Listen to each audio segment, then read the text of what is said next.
Hey class, today I am going to introduce to you the unit similarity, right? This gun is similar to this gun. Just kidding, just kidding. Bad joke, bad joke. Don't make fun of me too much. Um, so we're going to talk about similarity today, and how I'm going to give you an introduction to it. Essentially, what we're going to be talking about in this unit is how you can tell geometrical figures are similar. How do you show that they're similar um, based on different characteristics that they have. But before that, we need to talk about um, some concepts that you need to be able to understand. And the first thing you need to be able to understand is ratios and proportions. Okay, so I do have this dictionary definition here for the ratio. So the ratio is the quantitative relation between two amounts showing the number of times one value contains or is contained within the other. Now, you might be looking at that and be like, "Huh, what does that mean?" So let's look at the definition a little bit more closely, okay, and let's break it down. Quantitative, that means that you can count it, right? Okay.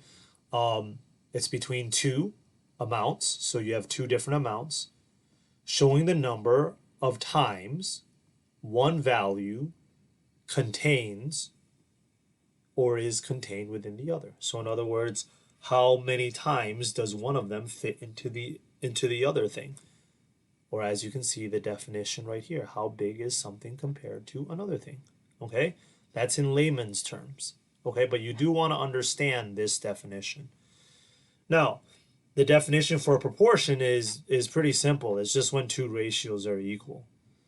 You might be wondering why I have a picture of cookies on here. Well, just so you know, anytime you bake, right? Anytime you make cookies and you want to change the amount of cookies that you make, you have to come up with ratios that are proportional. So you don't put too much of an ingredient when you are changing the size for a recipe. So yeah, that's just like a real life example real quick. So if I'm looking at the explanation for ratios, right? If I look at it in relation to geometrical figures, if you look at these two triangles, the side lengths are 2 to 1. So in other words, 2 meters to 1 meter, right? 2 meters to 1 meters. So this side length is what? Will go into this side length 2 times, right? Okay, that's kind of what this ratio is dictating.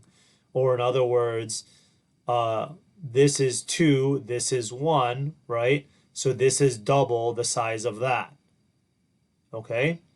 Now this one's already simplified. Okay? But if I were to look at the ratio of the width and the length of this rectangle, this would be what? 7 to 14.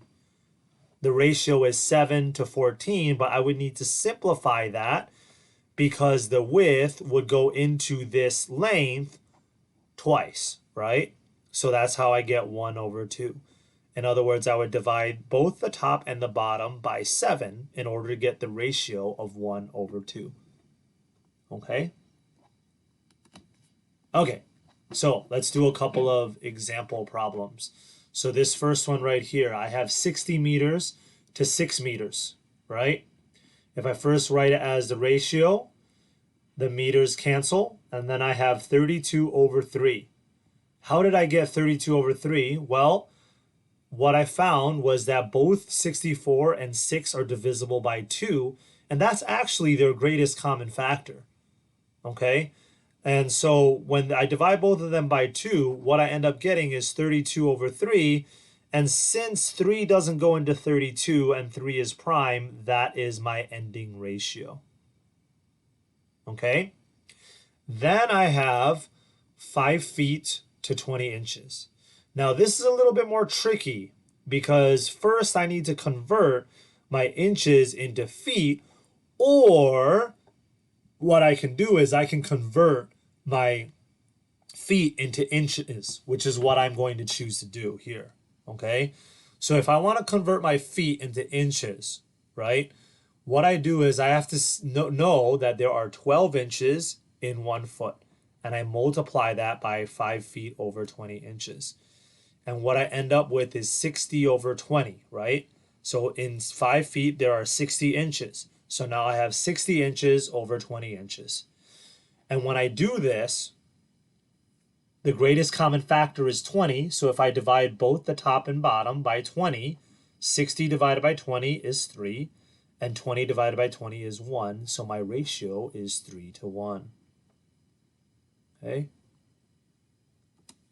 So if you're like, Mr. Shu, I don't understand what's going on. When I am on live streaming for you all, please join my class, and I will be able to clarify some of this stuff for you. Okay, and I can explain it to you when we're on live. Okay, so next problem. If I were to use, this is example number 2, how do I use a ratio to find a dimension? So here's a word problem. You are planning to paint a mural, okay, on a rectangular wall. You know that the perimeter of the wall is 484 feet, and the ratio of its length to its width is 9 to 2. Find the area of the wall. Okay, so the first thing you need to do is you need to come up with the equation, right? Well, the equation for the perimeter of a rectangular wall is 2L plus 2W is equal to P, or in other words, 2 times the length plus 2 times the width is equal to your perimeter. Now you're given that the ratio is 9 to 2, right? So that's where this 9x and this 2x come from that are plugged into the equation. X is the unknown. You don't know what x is, right? But if you can calculate x, then you can multiply that by 9 in order to get the length, and then you can multiply by 2 to get the width. Okay, so you get 2 times 9x plus 2 times 2x is equal to 484. Okay? When you multiply this all out, you get 18x plus 4x is equal to 22x. 22x is equal to 484. And then you divide both sides by 22, and you get x is equal to 22. Okay, that's this right here. When you take this, and as I said before, you take it, you plug it back into the 9x, you're going to get the length, which is 194 feet, 98 feet, and a width of 44 feet. Okay? Okay. Problem number 3. If I'm looking at this problem, right, we're going to look at the angles of a triangle, right? So here, if I have this triangle, CDE, and I'm told that the angles are x, 2x, and 3x, and I want to find the sum of the angles, or sorry, I want to find the measurement of each of the angles, right?